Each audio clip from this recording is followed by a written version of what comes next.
Hello, everybody.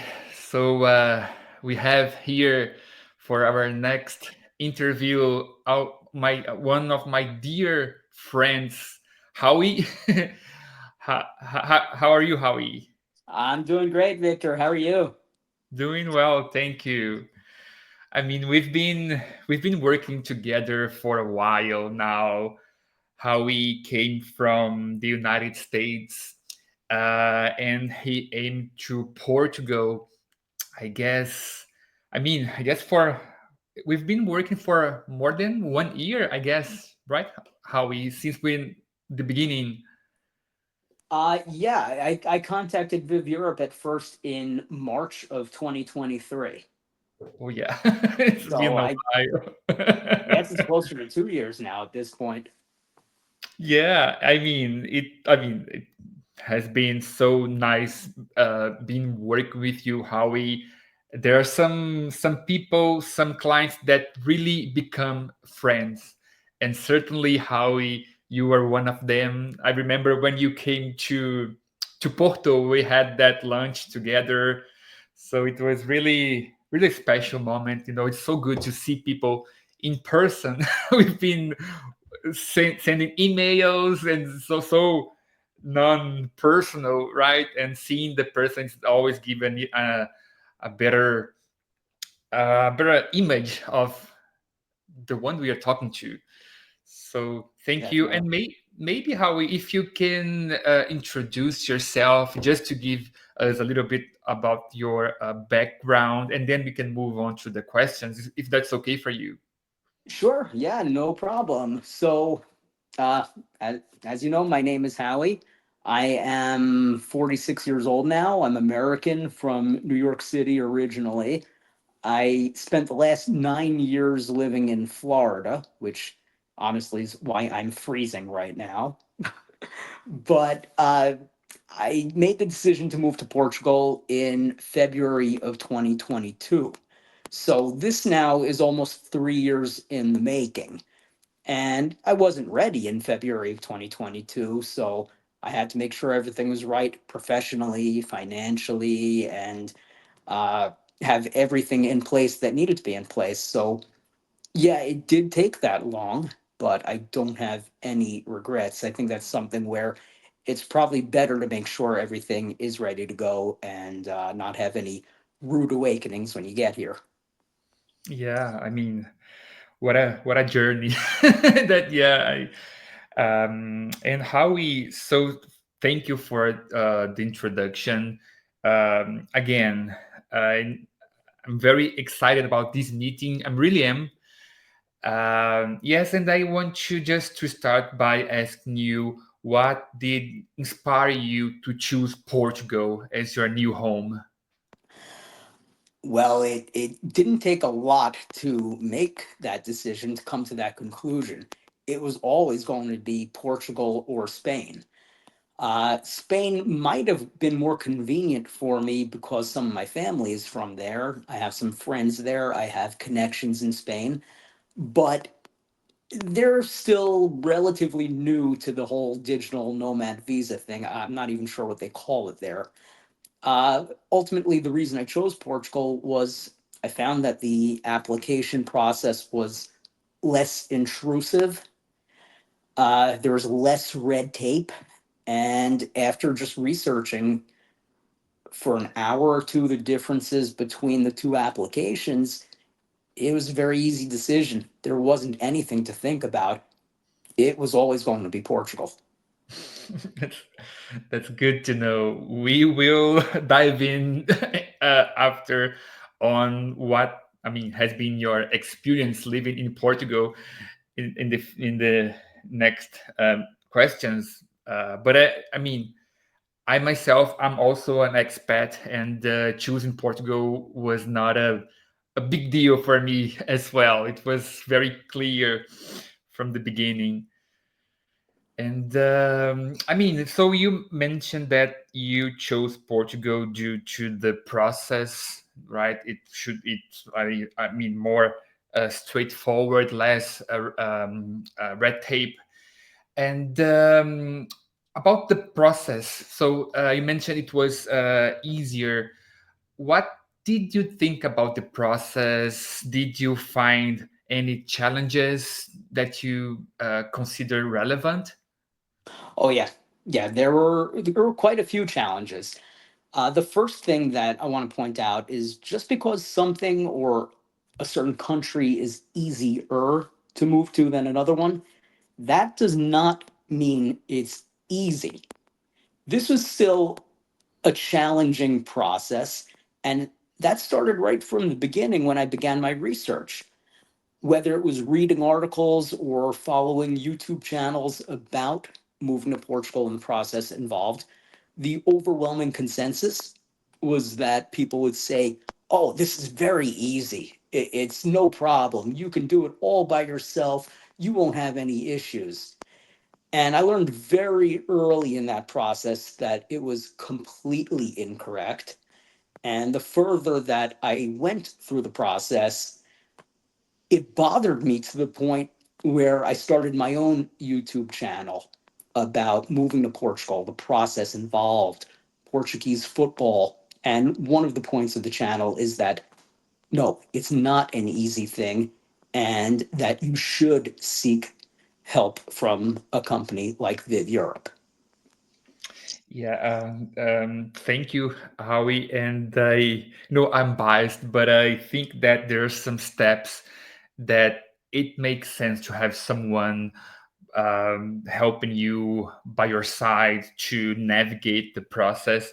Is there anything in particular that you can remember now that was a challenge that you were not expecting to have to like struggle to go through? Well, sure. Right from the beginning, when I started contacting Viv Europe and uh, one of its competitors, the competitor was not willing to speak with me, whether it be over the phone or a video call interview like this. It was just exchanging emails back and forth. Now, I I work 55 hours a week, and that just was not going to fly. I need to settle this in a matter of minutes. So when I got a chance to speak with Viv Europe, I knew right away that's who I was going with. The next challenge was it wasn't the NIF, but it was opening a bank account. I'm still struggling with the bank that I have an account with. That's going to be an ongoing issue. Other challenges: finding an apartment. I learned that Lisbon may be the hottest real estate market in the world. I wanted to move to Lisbon originally. Lisbon's my favorite city in the world, but I learned that unless you're there with the landlord or realtor to sign the lease on the spot, Lisbon's pretty much not going to happen. Um, I my second choice was the Algarve, but I was looking for an apartment in the summer, and in the summer they don't need year-long renters in the Algarve. It's a seasonal thing. Maybe if I had looked for the apartment in the winter, it would have worked out there, but I had the appointment in Miami, and I'm forgetting the name of the company that I was with. The VFS. VFS, yeah. I had that appointment in September, so it didn't work out with the Algarve. The other thing I learned is that there's no more negotiating rents anymore. Maybe they did that at one time in Portugal. Well, they don't do it anymore, and that's in any city because they don't need to do that. If you don't want the apartment, the person right behind you will take it at the price that the landlord is asking. Challenges. I brought my cat with me. That was pretty difficult. A lot of paperwork involved on both ends, from the United States and getting everything set up with the airport in Porto, because I moved to Guimarães and the nearest airport is in Porto. That was that was a huge challenge. Yeah. And again, I want to stress that I could not have done this without Viv Europe. Thank you, Howie. And even for us here, it is always a challenge. We rely on others, we rely on banks, we rely on landlords. And as much as we want the process to go smoother, to go to go quicker, sometimes it's nothing we can do, even though we try. It's a Portugal thing, and all countries, they have their ups and downs, their difficulties. But going further, we've talked about the difficulties, and now you are in Portugal. What was your first impression living in Portugal now? Well, the first impression is how beautiful the city of Guimarães is. It's got this whole medieval thing going on with the castle and other monuments, whether they be churches or museums. But this is my 12th day in Portugal, and still, every time I step outside, I'm just astonished by how beautiful Guimarães is. And then when you combine it with the fact that people are just so friendly and so welcoming and accommodating, it just makes makes for it to be the right decision. I made the right decision. I don't have any regrets about Guimarães, despite the fact that I had actually never visited before I moved here. That's that's something um, impressive. So choose. I've been to Guimarães for a couple of times, and I totally agree with you, Howie. It's such a special place.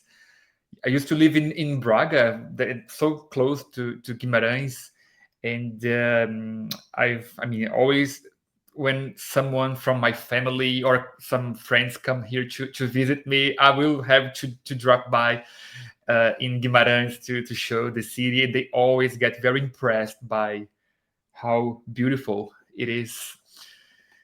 So you mentioned that people were nice, the place was beautiful. So I guess you were liking your experience so far. I love my experience so far. I can't say that I can spend the rest of my life in Guimarães, but that's not anything against Guimarães. That would be against me. Because Guimarães is not Porto, Lisbon, or the Algarve, most people still speak English. But in those other places, almost everyone is speaking English. I have to improve my Portuguese in order to stay permanently in Guimarães. And if I can't do that, then that's going to be my fault and not the fault of the city or its people. So now it's up to me. I have to improve my Portuguese. That's it's very nice to hear you saying that, because coming like with open arms and knowing that you have to adapt, right? It's a new place. People live there.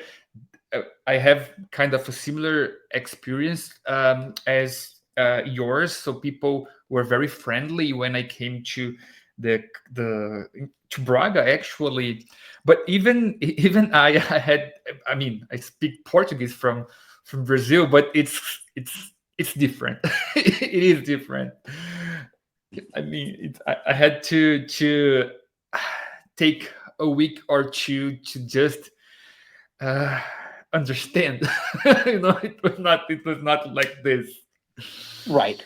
And I think that's something that most people don't realize because in the United States, we'll always joke around when we meet somebody from the United Kingdom that, oh, there are quite a few differences in American English to British English.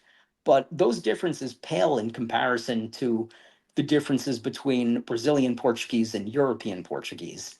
They're more significant than the differences between the two Englishes, and even more significant than the differences between various countries speaking Spanish.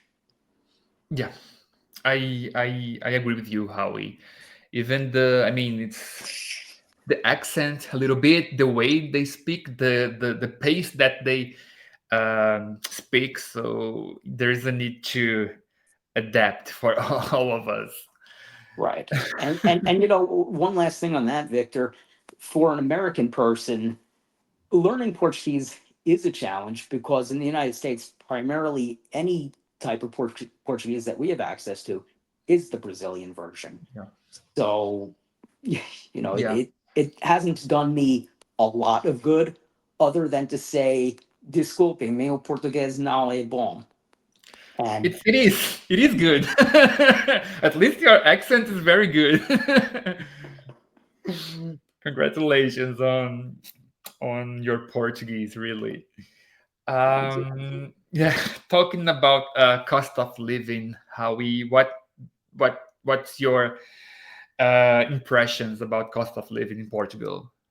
No surprises. I knew what I was getting into with Portugal. Um, Here, necessities cost a lot less, like rent, food, uh, even entertainment expenses, like going out to a bar or restaurant, or if you want to go to a football match or what we would call soccer in the United States. Whereas in the United States, cars, electronics, clothing, they're actually cheaper. But I can't say that I'm surprised by anything, and I shouldn't say that I'm surprised because I think that if you're surprised about the cost of living, once you already get to that country, then you haven't done your homework and you probably weren't prepared uh, to move to that new country in the first place. One thing I never like hearing from anybody is the term culture shock. No, if you're shocked by something, you didn't do your homework, you weren't ready. So I knew what I was getting into with the cost of living, and I live very simply. I'm a modest person. I don't need much more than the basic necessities. So the Portuguese lifestyle, the Portuguese cost of living, that's what works for me. That's good to know. Really good to know, Howie. And I mean, you were one of the our clients slash friend that has done the homework in a pretty good way. I mean, I guess you know more about Portugal than I know myself. And I also would like, if you want to, Howie, maybe at the end talk a little bit about your YouTube channel so people can join as well. I mean, there's so much information out there. I'm one of the subscribers. I'll always try to and I mean, I don't know how you can do so many things at the same time. Moving to a country, recording videos, adjusting to the new environment. It's a lot. It is, and I got to tell you, YouTube is like a job in and of itself. I'm fortunate enough to actually be monetized with YouTube, but it's not even close to the point where I can do that for a living. So yeah, at the end of the interview, I'll definitely tell everyone about it. And just to conclude, Howie, last question. Would you give any advice for someone who is willing to move to Portugal? What would that be? There are a few things I can say. I really want to go back to the original point of do your homework, do your research. But after you do your homework and after you do your research, contact a professional. Contact Viv Europe. It's not something that I would recommend doing yourself, particularly if you're doing the D8 visa where you're actively working. Maybe the D7 where it's passive income and you can dedicate 100% of your time to doing this. But even then, I would not recommend that. I can't say enough good things about the experience that I had with Viv Europe. And I think that's the most important thing. If you can, try to learn some Portuguese. Um, Make sure you visit the country. Don't go there blindly. I went blindly to Guimarães, but that was just as a city. I had been to Portugal 5 times previously. And I think the last piece of advice I would say, make sure you're moving for the right reason.